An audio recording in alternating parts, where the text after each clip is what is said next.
Hey everybody, it's Bust with Battles with Bust number 396, and today we're doing battle with Draven Vi Scion. And so I felt a little bit bad for all you viewers for our Runeterra Open video. I typically play all of the deck lists in individual featured videos before the event gets here, but I didn't have time to get that together for this one. And so we played Jax Ornn in the previous video. We're now playing Draven Vi Scion, getting ourselves all caught up for those decks that we played in the Runeterra Open, and have a pretty high percentage chance of playing in the next one as well.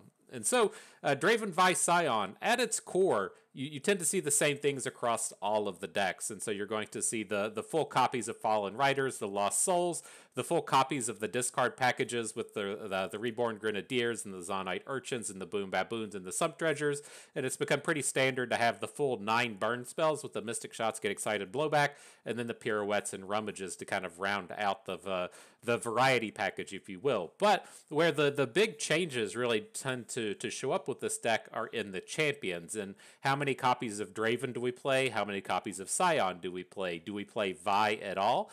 Do we look to play champions like Samira? And then if we are playing Samira in our lineup, would we prefer to play Samira in the Plaza Guardian deck or involve her in a deck like this? And then we also have access to the unit Draven's Biggest Fan, which gives us ways to then find our Draven. And if we're playing Draven's Biggest Fan, do we need to play the full sets of Draven as it is? And so there's a lot of contention, a lot of choice that really shows up between these 5 cards: the Draven, the Vi, the Scion, the Draven's Biggest Fan, and the Samira that we're not playing. But I really like how these units here play out. And so to give you the kind of general game flow that you're going to see with this deck is, if you want to have kind of the ideal curve draw, right? We're going to play Zaunite Urchin on turn 1. It's going to discard a Fallen Rider. We'll play Fallen Rider on turn 2. On turn 3, we'll play Draven, and then you'll use Draven and a Spinning Axe, some kind of weird combat. Discard some stuff, maybe discard a Reborn Grenadier, most certainly discard a Lost Soul, and then we'll play the 4 mana Twin Blade Revenant off of the Lost Soul. It's a very powerful, a very strong 1, 2, 3, 4 curve, has a lot of great aggressive power to it, but the big thing that you get out of it is that the Fallen Rider and the Lost Soul have Fearsome. And so what you're typically going to see out of a lot of gameplays and game flows with the deck like this is, on turn 2, we get to attack with the Fearsome, we deal 4 damage. On turn 4, we get to attack with both Fearsomes, we deal 4 damage. The opponent is at 8, and then we get to burn them out, right? Or we'll run into these very similar patterns to where we deal 2 or 4 Fearsome damage, we deal another 4 Fearsome damage. Draven never actually deals damage because they just block him every time, and then we have to burn out the opponent. And so with this style of gameplay, to where we're actually dealing our damage with the Fearsomes, maybe setting something up with Pirouette and Boom Baboon to deal damage, but the majority of the time the damage comes from the Fearsomes, and then we're looking to burn our opponents out. That is why I enjoy playing this Vi package. With the Samira, she plays towards a much more of a value-oriented game plan, to where you say play Samira, you challenge down one of your opponent's small units, you generate another flare, then you discard that flare to something else, to where Vi gives us this late-game punch that we need to finish off these games, to where we don't have enough burn to finish it off, or maybe our early game plans got stifled somehow. If our opponent removed our fearsome units, we didn't get to deal any damage, and now we need Vi to come in and clean house a little bit to get those extra damages in. And so, if you're not familiar with the main usage of Vi in this deck, you assume that she starts in your hand pretty early, as we're looking to play her on turn 6 or turn 7. She has 7 or 8 or 9 attack, and then when we attack, she doesn't have Overwhelm, right? That kind of sucks. Our opponent just blocks her with a 1-1. She doesn't get to deal any damage. But if we discard the Scion, he's going to give our strongest unit Overwhelm, which is Vi. And now that she has 8, 9, 10 attack, she can hopefully Overwhelm for 6 or 7 or 8 damage and get in that big chunk of damage that we missed from the other units. And so it's very nice having this kind of alternate angle in the late game, to where we can have a very high-powered Overwhelm Vi, or we can have a very high-powered Overwhelming Scion to deal those big old chunks of damage that we may need to come up with if we only, say, have like 3 or 6 points of burn damage in our hand, or if our early game didn't go as planned and we didn't get to deal as much damage. And so that's why I'm really kind of, set up on this champion package. No Samiras. I don't think we need to be playing for value. We're going to be the control deck, or we're going to be the aggro deck way more often than we are the control deck. So I'm not really worried about generating flares to discard. And I like having that big late game Overwhelm prowess that you get out of Scion and Vi. But I also do like playing the Draven's Biggest Fan Draven open package so that we do get to play extra copies of these expensive cards, as we do run into a lot of matches to where there's just the big wall of Nora units and we need something to crash through with. If we're really counting on just drawing our singular copy of Scion, that's not really enough to hope, I should say that's not really enough to carry on our back in terms of game plan. And realistically drawing those with enough frequency to be useful. And so I'm pretty happy with this 4 package of Vi and Scion, and then the Draven's biggest fan giving us access to the extra copies of Draven because he is the strongest play that we have on turn 3, so we do definitely want to be drawing him. And so that's the deck. That's the good stuff I'm ready to do battle with. I hope you are too. So let's go ahead and jump on in, see if we can't get ourselves in a good old game or two. Where are we at? There we go. There's the game sounds. Got the most important thing happening, anyways. We got the beach Draven. We got the pool party Draven and the pool party board. Very important to have set up. Feels pretty good to me. And so this is one of these kind of interesting spots with Vi as to whether or not you actually want to keep her in your opening hand. Up against this, like typically Elise and Noxus is going to be a very aggressive deck, but this is a Viego deck that's just playing Elise as an early game unit. And so I suspect this deck's going to be pretty removal heavy, and I don't want Vi just getting popped via Vengeance. And so I'm going to go ahead and get rid of her. The only card I'm really looking to keep here is the Fallen Rider, but there is an argument for the Boom Baboon in that we don't really want to play the Fallen Rider on turn 2. So I'm going to hang on to these, see if we can't come across any other cheaper plays, come across a Draven.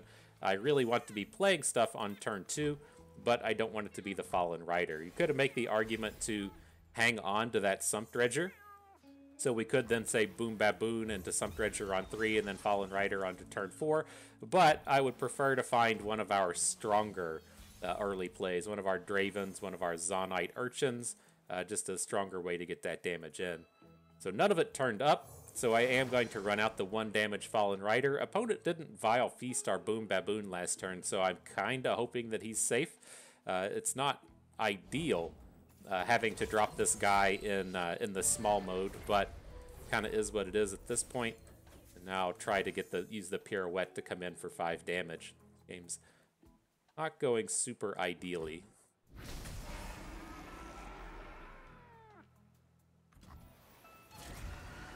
What? If we get the big damages in, that'll feel good.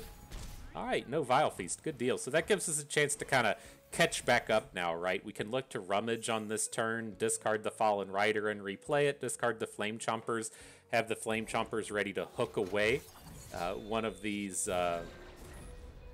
one of these stronger blockers that the opponent has. Now that he's added in a second Camaveran Soldier, though, I'm leaning a little bit more towards just going full Flame Chompers so that we can get, ideally, this 7 damage of attacking in next turn. If we attack for 7, we can get him down to 8. That's kind of close to lethal, you know. We're getting there. We're getting there. Let's see what turns up. I think I like our boy Sump Dredger a little more. He's got some high-powered action for him. Get us ready to slam in with this full board. So we don't have to worry about Viego this turn, right? Viego costs 6, and so as long as opponent doesn't have one of these unit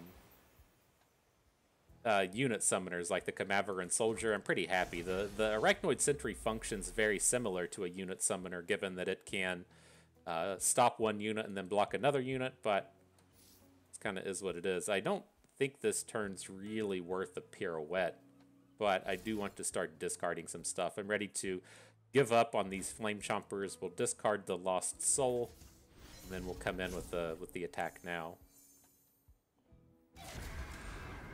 So we're unfortunately just going to be punching in for 4.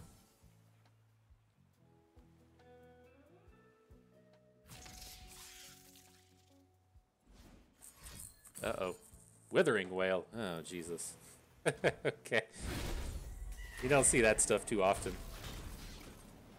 I guess in the same vein, you don't see Viego too often as well. It's just a kind of interesting point with the meta. How you have to kind of like ask yourself how you beat the Plaza Guardian deck, and Viego just can't do it. And so it's interesting as these decks turn up that are, it's not to say that they're irrelevant, but It's certainly a bad matchup for us and not something that we see frequently. All right, well, let's clear out the board. My kind of hope for the upcoming turn is that we may be able to get a little bit wider than the opponent and punch in some damage, but that damage is kind of lacking at this point. His opponent's still at 18. We really need them to be around 8 or so. Ideally, at 6 for this Get Excited blowback, and I just don't think we're going to have it in the cards to get that far. Keep at it, though. We'll keep at it. I'm looking to add Fallen Rider. We'll then follow up with Vi, and then after Vi, we'll Pirouette. We'll definitely put the stun onto Viego. Don't think we'll have a 1 damage unit on board, but Vile Feast thinks otherwise. And we have a reasonable combat this turn if he doesn't have any more cards. I would assume he's going to have a removal spell or something, but got a chance. Oh man, the bummer, I forgot with Viego. If we kill off the Spiderling, then he's going to get to summon the Encroaching Mist, and it's not going to do anything. So let's at least go about it this way. We'll just stun the Viego, deal the damage to face. We could hook in the Arachnoid Sentry. He's gonna have a unit die that way, but it's at least not an additional blocker.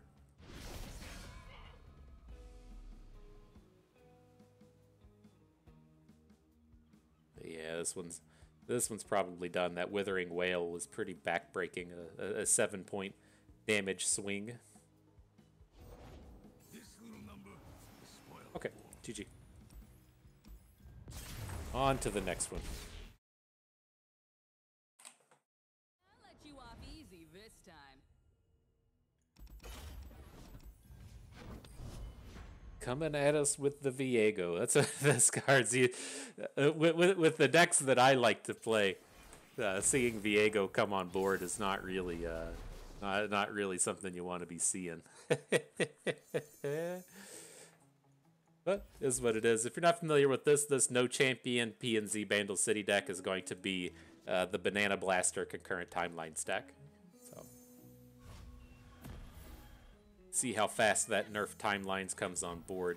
Here, I'm fine to just go ahead and discard the Get Excited. Their unit suite isn't that strong early, and so if we can get out in front of, or I'm sorry, we shouldn't need to be just blocking their stuff early. It's not a lot of real units coming from them. Got the timelines, bro? Not yet. Just a Reggie. It's an awesome day for progress. Watch your toes. All right, get a little bit of that chip damage in. And so the thing that I'm kind of concerned with this point is going to just be the Banana Blaster itself. And I don't want to be spending mana on this Risen Rider just to have it get Banana Blasted and then the opponent get to block on Zonite Urchin. That's not a super ideal sequence for us. And so I think that we're probably just going to be playing Sump Dredger this turn and then maybe a Zonite Urchin if we pick up another discardable card. But I don't want to be adding the Fallen Rider, even though it is one of the more high-powered plays we have at this point. Nothing's more exciting than an unsolved mystery. Right, but reasonable enough Mystic Shot. He's trying to hit the concurrent timelines with this Archivist, and so if he picked up like a spell that he wants to play here and hits like actually Pokey Stick, then we're just going to nug him for a ton of damage. So it doesn't feel horrible to drop the Mystic Shot. You typically want to be Mystic Shotting the face and not units, but that was a pretty good opening. And now hopefully we're in decent shape if he's going to be on a pretty heavy curve draw from this point, right? If he wants to play Risu the Silent Storm this turn, then we should hopefully at least be in a spot to where we're able to make good usage out of Vi and out of Pirouette. Ooh, a Rime Tusk Shaman. That's gonna edit our strategy a little bit. I was looking to add Vi this turn, but we're definitely gonna have to wait till next turn for her. So let's add in the Risen Rider. We'll take the trade. Let's get rid of the Sump Dredger. We're not going to be able to attack with the Risen Rider this turn, but maybe a couple of turns from now we'll get a fearsome attack through. Ice runs in our veins. Now we do have the mana for... we can actually double Pirouette this turn, right? We can say play the Zaunite Urchin, we can play the Vi, and then get these Pirouettes going. Let's just lead off with it. Well, I don't, my concern here is that we're going to play these cards and then he's just going to have a Banana Blaster. And so I don't want our Vi getting popped by the Banana Blaster, even though she doesn't have Overwhelm. There is a non-zero chance that she's going to actually get to deal combat damage this turn. And so I didn't want to play her and just have her get Banana Blasted. We'll see. With him playing the Piltover Castaway, it seems fairly easy to have another unit. The Vi is probably not going to be hitting to face, but at least if we hit for 7 this turn, plus 2 Pirouettes, it gets opponent to 3. That's 9 damage. To get excited, gets us to 12. I've done more with less. What you got? Hothead. 1 to the face. Let's stun this Hothead, see what comes out next. Don't want to advertise this Vi just yet, but I'm leaving the Rhymetusk Shaman back, as this would be the preferred unit to hook down.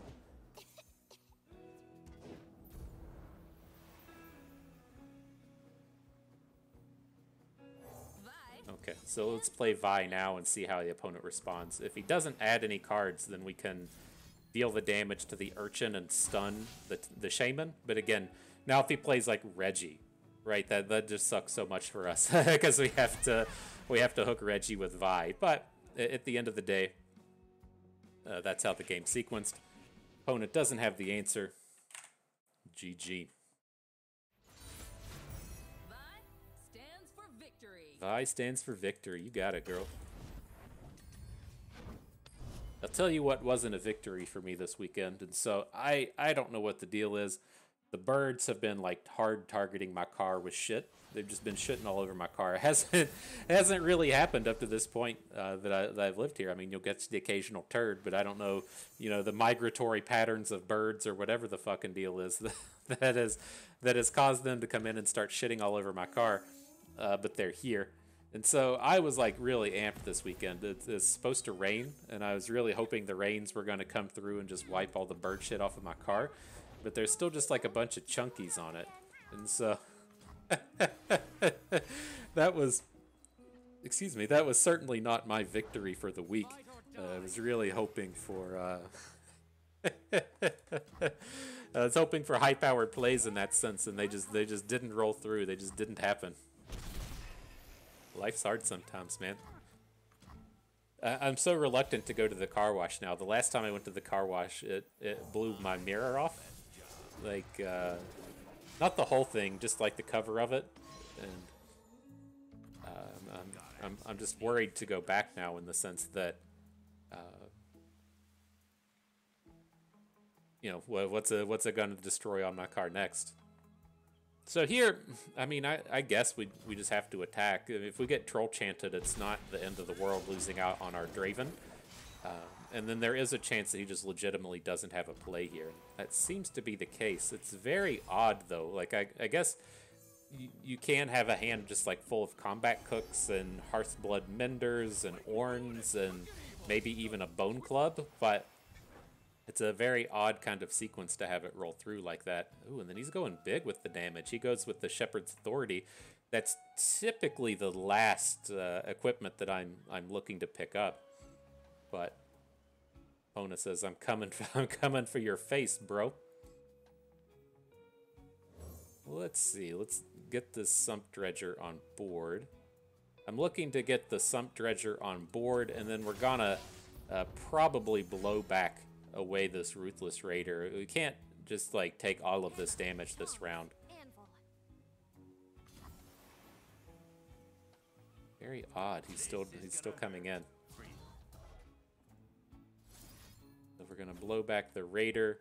I want to hang on to the Spinning Axe. I'm gonna look to add Vi next turn, and we might want to be discarding Scion to her. And so we'll discard the two discard bros in hand, the Fallen Rider and the Lost Soul. Leave that option open. for the Vi upgrade.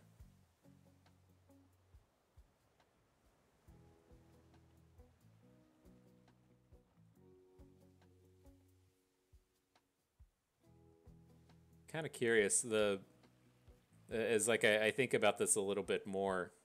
If the card that he's looking to play potentially is going to be Bellows Breath, it would leave our Draven in a spot to where he's not going to survive. Troll Chant makes a lot more sense. But this is okay. I would like to get this Weaponsmith's Apprentice off of the board. But if we're going to be on this plan of just like hooking with Vi, it's not that big of a deal. But if we want to hook a better unit, then we would like it gone. We just don't have a lot of good discard stuff in hand at this point. Alright, fine.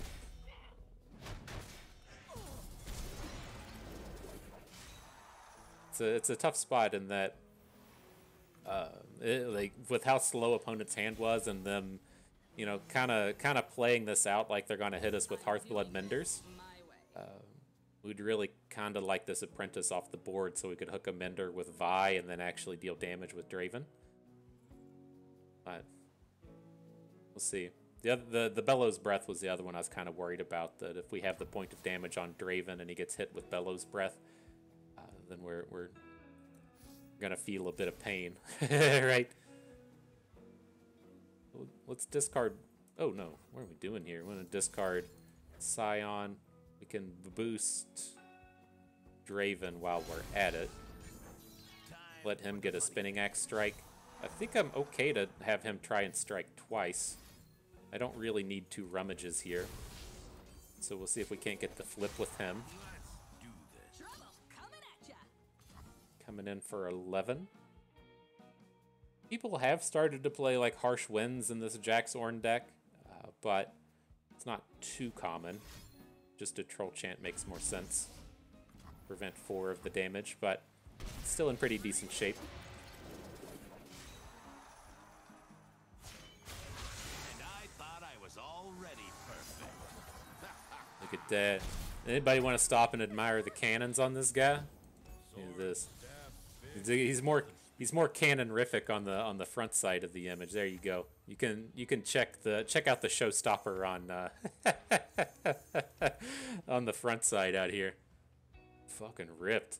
It's like he has to be one of those bodybuilders that can't reach their back. You say like, hey man, how do you wash your back when you take a shower? they can't reach back there. And maybe that's what the biggest fan is for. Draven's biggest fan just comes out here with the with the back scratches for the big boy. All right, though.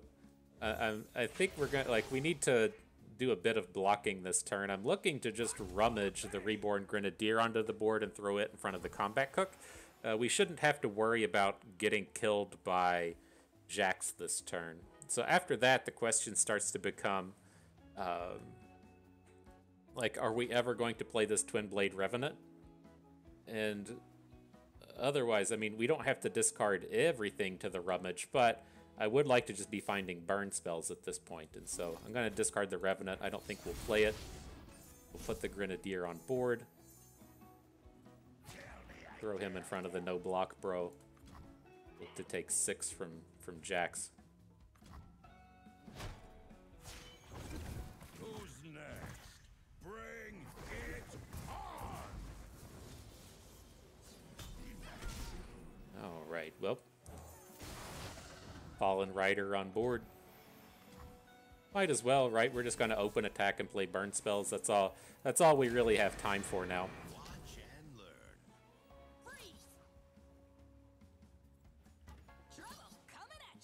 Guess we'll take Jax. Jax has like more opportunity to grow here. If you're going to be playing, like Jax flips, the Forge thing, whatever it's called, he can actually prevent more damage this round. And so let's hook in the Hearthblood Mender. It's just less likely to grow. Again, if we go to the next turn, we're dead, right? He's gonna play Ornn. He's gonna attack. We can't really stop the overwhelm at this point, just at 3. And so I like hooking in that no growth unit, if you will. Knockout. All right, good enough for victory. GG. On to the next one. Wonder if opponent had any turds on their car, you know? We're out here bringing the big questions, the real problems of the world. Getting turds on your car. All right, up against old Kindred, though. Let's hang on to the Get Excited. It is capable of taking the Kindred down. God, you remember those days of the... Wasn't Kindred initially... he was a 4/4, right? I thought... I was thinking for some reason that he was like... he cost more mana at some point, but that's not the case. He was a 4/4. But I think we can hold on to the Get Excited. Kindred is just such a nightmare to deal with. I kind of like starting with the answer to him already in hand. And then we do have this Draven's Biggest Fan into Boom Baboon into Draven himself start. So at this, I'm fine to just go ahead and play the Baboon. Right? If he wants to come down with his premier play of Nora, then she's not blocking. If he has something like Vile Feast, it's a little bit more painful, but it's not the end of the world. We can just hold off on our attacks at this point. We weren't going to deal any damage anyways, right? If he has the Vile Feast and we attack, if we open attack, he just feasts the unit, and so we aren't actually falling behind in this space, but there's a lot of upside in terms of getting these units on the board. Me too, kiddo. Me too.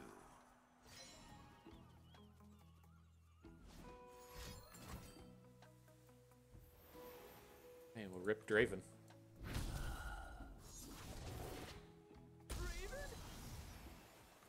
Sad day for you, my friend. What do we got? Get Excited was not a good draw. We were really looking for just another discard here. I think we're just going to be stuck passing. We'll see if he adds like Kindred or something to the board and we can't drop a Get Excited, but really not happy about taking a 3-bank on the turn.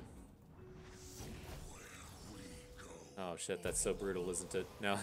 Now the Kindred is just capable of killing or surviving the Get Excited. That's painful. Okay. I guess we can just keep passing. This seems like a spot to where opponent should be really happy to just pass. We'll see. We'll see. Need to make dumb plays like the... Oh, no. I meant the... We should have discarded the Flame Chompers.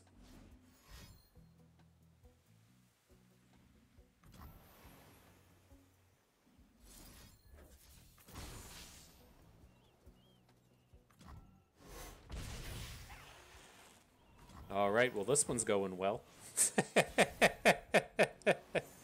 This one is going well. I'm doing this my way. Let's get that one-woman wrecking crew out here. Not a Vengeance, that's good.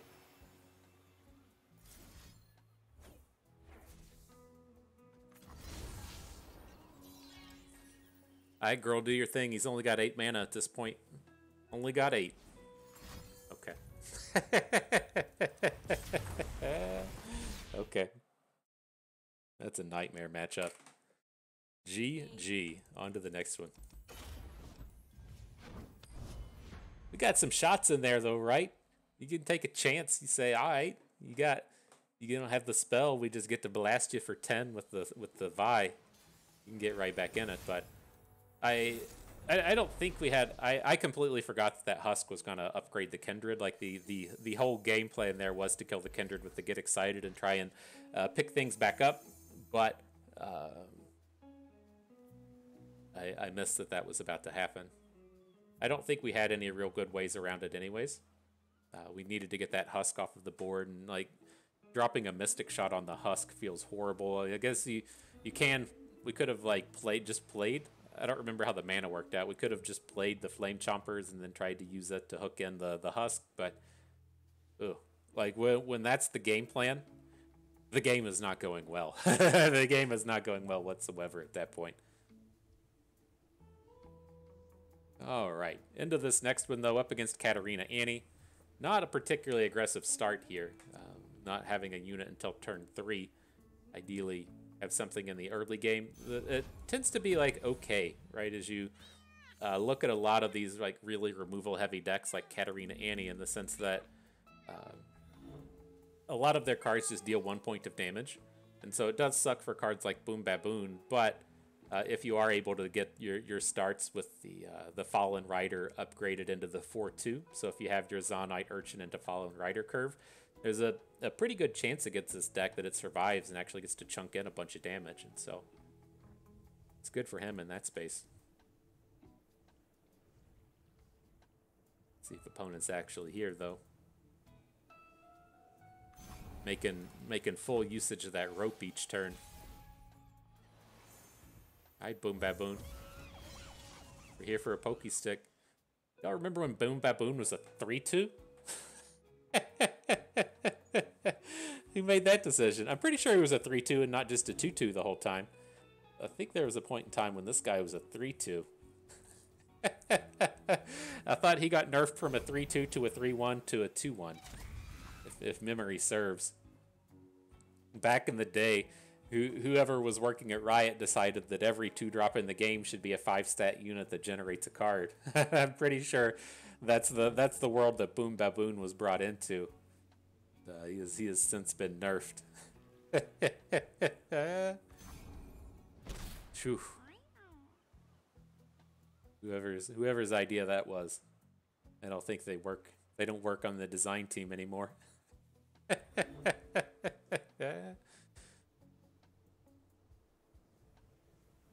Alright, well, opponent doesn't appear to be here. You do what you gotta do to get your wins sometimes, you know. And if opponent being AFK is how we're getting our wins, then I guess we're doing it. It is kind of interesting the way that this sequenced out. It looked like we would be starting with the Dredger into the Lost Soul, but with the way things kind of played out there, we can play the Dredger, discard the Fallen Rider, and then next turn play another Dredger, discarding the Flame Chompers and the Fallen Rider, and have a really, really nice aggressive attack point there. But opponent said it was too much. They got excited. It happens sometimes, you know, you're at work, you sit down, Reddit's down for the day, and so you got to do something while you take a shit, and then you say, oh, fuck, it's bust. Just drop your phone right in the toilet. Happens on occasion. All right, but we're up against Teemo Zoe. This is this should be the Elusives deck, right? But it's in P and Z and not Bilgewater. Okay, well, this tends to be, assuming that we're playing against Elusives, this tends to be just a real non-interactive love fest, but it's tough to tell with the P and Z. You typically play Vandal City, right? P and Z is typically more than just Teemo. No, we'll see. And so I didn't play the Urchin on the first turn because I wanted to get the Reborn Grenadier down. There's not a ton of draws that we could actually pick up that would be getting in the way of this sequence, so I think this is okay. Send in the squad. I don't assume he's ever going to block. This is just going to be a lot of dealing damage directly to the face.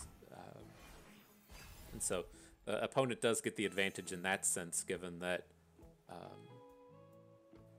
we attack, they can choose to block, but he attacks and we can't block any of his stuff, so he has a lot more flexibility in what his units are actually doing.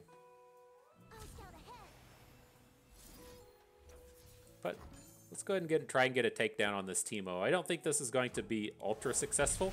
If it is, awesome. But if at the end of the day he plays like a Pale Cascade and does 3 damage, and then next turn we can look to Pirouette onto the Teemo or something, I think that that's all okay. Sparklefly's a pain in the ass.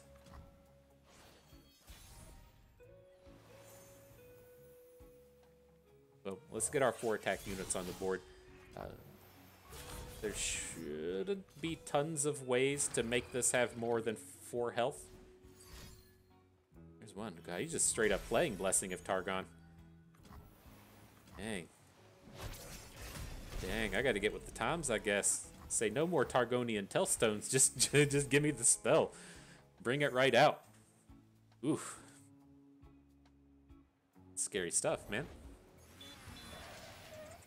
All right, so how do we want to handle this turn? Do we want to go with a pirouette or do we want to go with the blowback? I'm leaning more towards just dropping the blowback, but how bad is it if he has more tricks, right? If we say try and blow back the Sparkle Fly and then he plays a combat trick and attacks us right back, we're in a bit of a bind there. So at least this gets the shutdown for the turn on the Sparkle Fly. I don't care if he protects the Acorn. The big thing here is him just gaining 1,000,000 health off of this Sparkle Fly.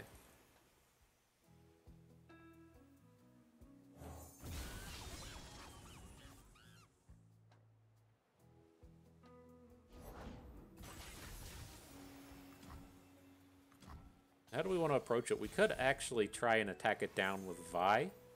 I think we want to save this pirouette for next turn, but let's see. This game could start to like present itself really weird in a way to where we can say get this Flame Chompers on the board, hook the Sparkle Fly way over to the left, so he goes back up to 20, and then we hit for 14.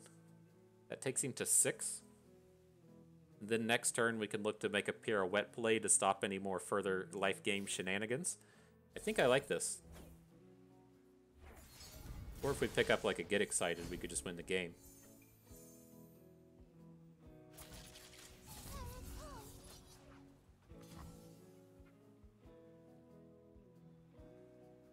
Right, so the Sparkle Fly... You don't want the Sparkle Fly blocking way down here in this right space, right? To where we say attack the opponent down to 8, and then he's like, LOL, my Sparkle Fly is like a 9 power, right? And so I get to gain myself way back up to infinity. I like this, just limiting him to 4. And then if we get to start with the pirouette next turn, it's pretty good. Like, I can't imagine that opponent really wants to just open attack with the Sparkle Fly. It has to want to add more to the board. Yeah, this is where shit gets scary. I give it that. This is where we might have made a mistake in not tackling the unit with Vi. Beautiful. Deal 1 to anything, stun an enemy. Did manage to pick up old Boom Baboon. He might have been the top deck of the day. I'm liking this less and less. Not aggressively going after that Sparkle Fly, but it seems like it might have survived our Vi for the round, and so at least we got that scariness out of the way.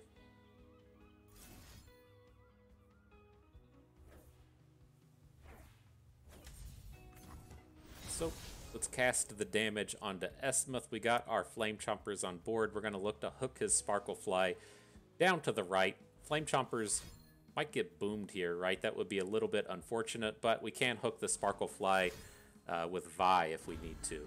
So hopefully it doesn't come down to that. Looks like it's about to come down to that. But we got primo damage coming out of these fearsomes. As it stands, as Esmuth can't block any of them.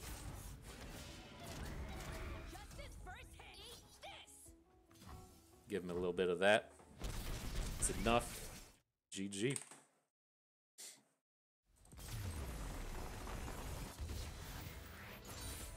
All right.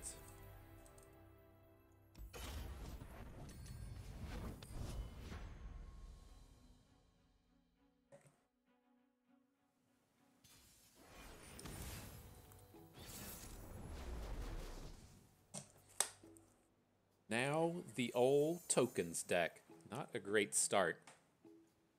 Just wanna need to find a little bit more permanent early game stuff to do. I don't want to be dropping a bunch of burn spells out here. Also don't want to be waiting until turn 3 before we do anything. Uh-oh. This is where the power of tokens comes at you. Very good at going fuck you to a draw that didn't quite form itself. The old Diaz comes online. Okay, we might be able to get a big pirouette this round. If he like plays a Zir or something, and then we get to take down the unit. I mean, there is definitely a world to where he just doesn't have a 1-drop here. I was hoping that we would get the kind of guarantee, right, to where he spends all of his mana, and then we get like the kill on the unit and the stun on the big one, so we don't have to worry about him being like, LOL, it's a sparring student now. But it seems like it's going to work out okay with the pirouette. I'm looking at the Sump Dredger. I don't think I want to go ham with damage at this point with the Reborn Grenadier. It is kind of nice to have him at burst speed ready to block. So if we're not going to go directly for that, how does this hand look? Like next turn we play Vi. Vi's pretty strong against these things since she has tough against the Sand Soldiers. I'm trying to just basically determine if we're ever going to make one of those plays, because we'll pick up another Spinning Axe, but What are you waiting for? I'm looking to just discard the Lost Soul.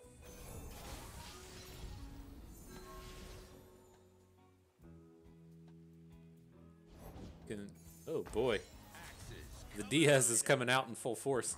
It's just like I feel like maybe on turn, like if we play Vi on turn 5, then on turn 6 we might find ourselves playing both the what are you called? The Twin Blade Revenant and the Boom Baboon. May my steps to my heart be light as air. All right, the stuff's happening. It's coming right at us. How many cards do we have in hand? 9. Okay, so we won't be overdrawing or anything with the Spinning Axe.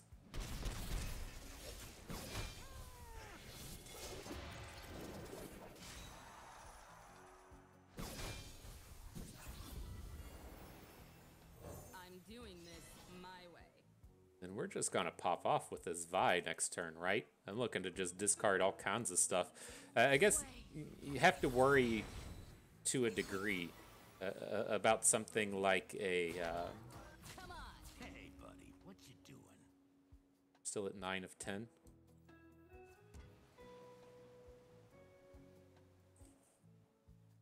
I'm wanting to just pop off next turn with this Vi. Let's do this. Let's Spinning Axe. I wish we would have, well, it wasn't like so hot of a Spinning Axe earlier for our Draven, but Time for the money makers.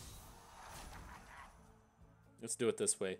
I don't want to, if we don't play something now and we block with Draven, then we're going to overdraw for next turn, which I guess isn't the end of the world.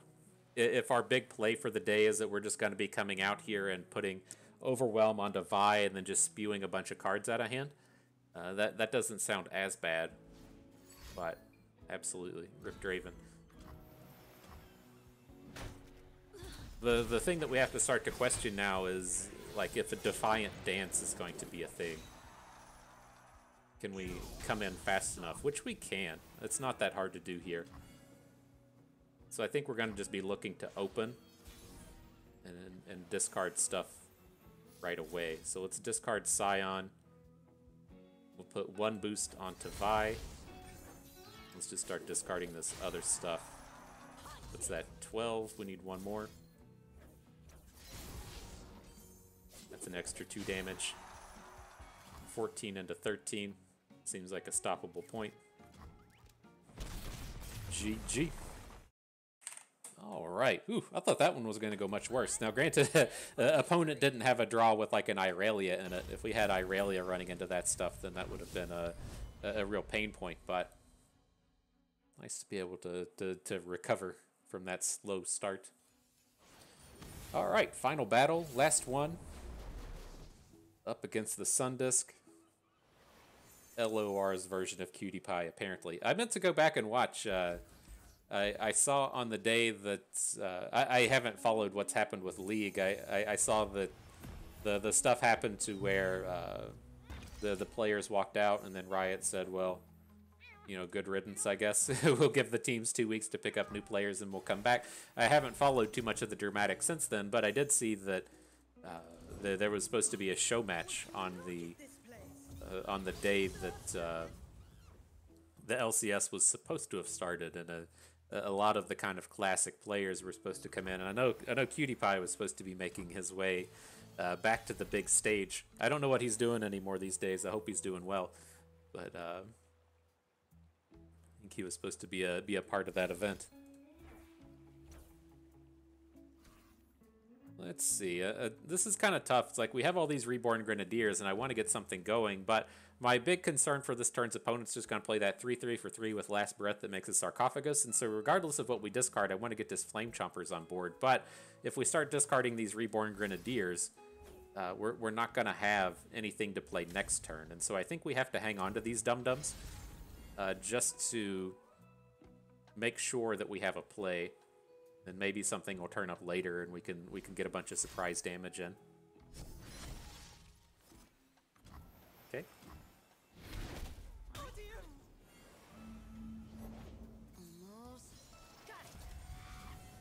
And a Treasure Seeker. Sure thing. So the only thing that really worries me now is like Zerath, right? Zerath is what's going to be a big problem with this style of board, to where we didn't manage to get anything on board early. And now as we start adding dudes, if he plays Zerath, he's going to start just nugging them for those extra points of damage.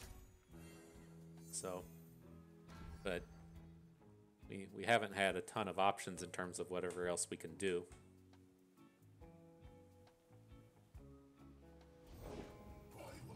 There's the big dog.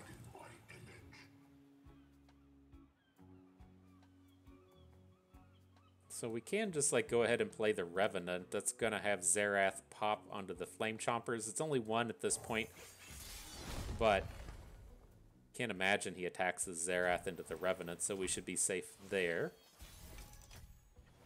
And we could try and still just get more stuff on board this turn. Losing out on the little Flame Chompers kind of sucks, but Ian just doesn't do anything.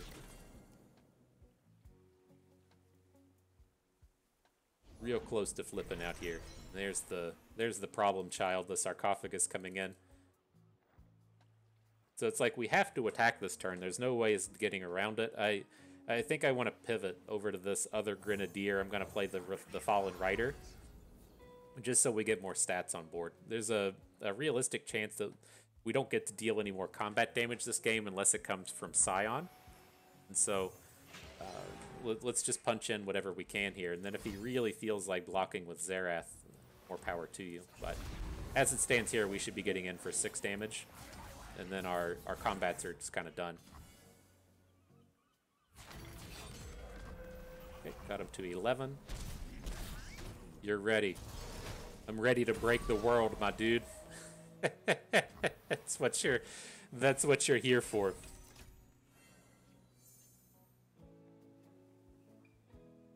The breaker of worlds, the breaker of chains. They call him the Khaleesi of Noxus. Something like that, right? Something like that.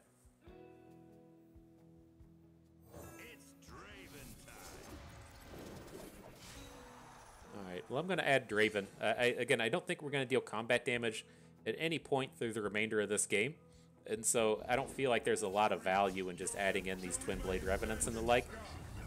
But if we add in Draven, we do get the Spinning Axe, so we might be able to do something with it. Also not opposed to taking up this mana bank, as we're getting close to getting close to the point where we have to just say, oops, all I can do is play burn.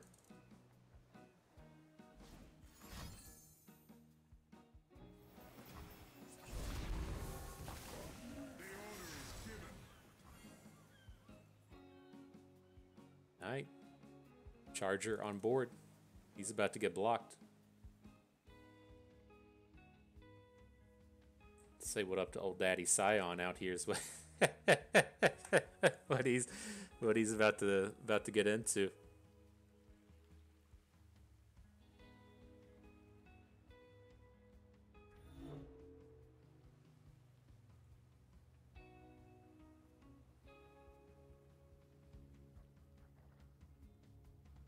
Right, thinking on it hard.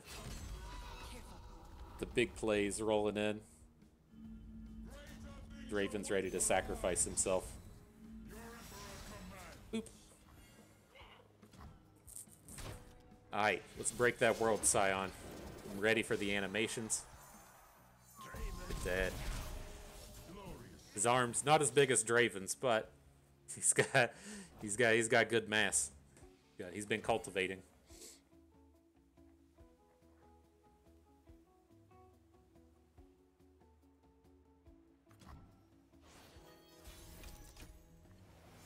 All right, here it is.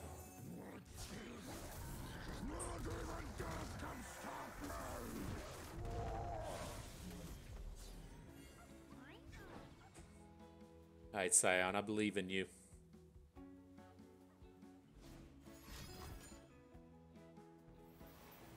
Interesting.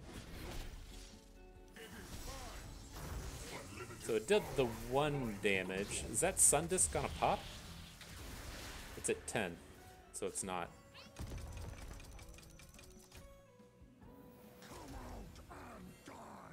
Alright, get him, Scion. Says I'm prepared. Uh-oh. Uh-oh. Are we gonna watch the movie? Opponent does have that 4 mana for Rite of Negation. I mean, the other thing you can technically look to do is just Mystic Shot your Scion. Because the Xerath... Oh, no, he's just going to deal to the weakest enemy. I think the Sun Disc blows up and then he does the 3 before he does the Obliterates, right? Level 3, Xerath does a bunch of Obliterates. So... I guess that sequence will matter. Guess we're about to learn. All right, so yeah, it's gonna obliterate the Scion. All right, the Sun Disc popped. We're watching the movie. Well, we got 3 draws at a burn spell. That's pretty cool if you ask me.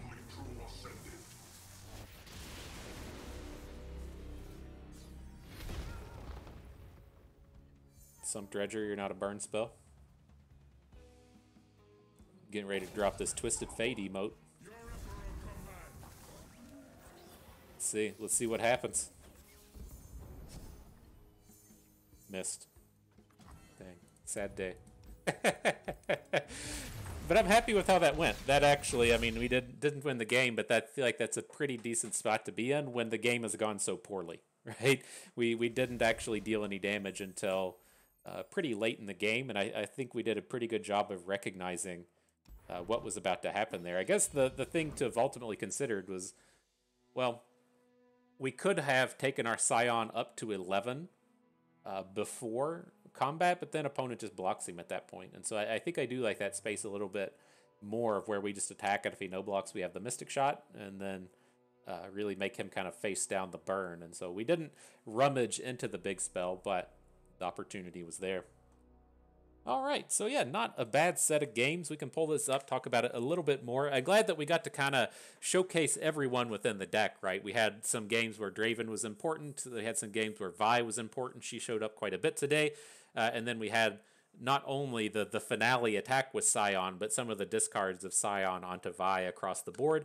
Very powerful. And so with this deck, I hope I kind of made it clear and called it out on the occasions to where it happens. This is the way that it typically goes with how these games sequence. Is you drop a bunch of stuff on the board, you attack as much as you can, and then you're going to have to recognize that point to where you're not going to deal any combat damage anymore. And once you've kind of found that point to where you're not going to be able to deal any more combat damage, you know that the burn needs to be dedicated directly to the face. And so you're starting to make the decisions of moving away from kind of value-esque plays, right? To where you're, say, only attacking with Draven and Sump Dredger because they attack and don't die, and moving into the spaces to where your attacks are there simply to push damage because you know that you're going to burn. And so a lot of the importance with this deck is kind of finding those critical turns to where you can say, okay, my units are irrelevant for the rest of the game, and then trying to maximize the damage using the fearsomes to your advantage and pulling units out of combat with the Flame Chompers and directing traffic with the Vi a little bit,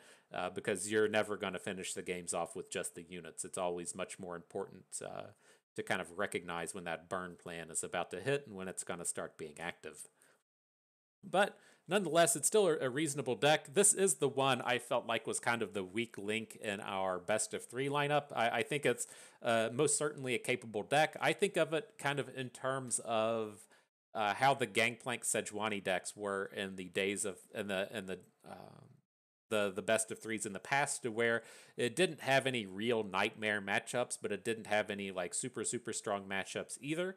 And this is just kind of like good across the board, especially as we're in this meta to where the control decks don't play any heal, right? And so as we are looking towards the best of three, our idea was just to basically ban out the deck that plays heal, whether or not that is the Anivia deck, the Jax Ornn decks, the Trundle set decks, whatever. If the decks were packing heal, that's what we're looking to remove. And then you feel a lot better taking something like Draven Scion Vi up against, say, like Nora Swain, which is not a good matchup, but you can burn it out. Or if you're taking it up against the Seraphine Noxus kind of deck, or Annie Katarinas and the like, they don't have that way to slow you down if you're dragging on to the end game, and you get into a lot of opportunities to be able to burn them out.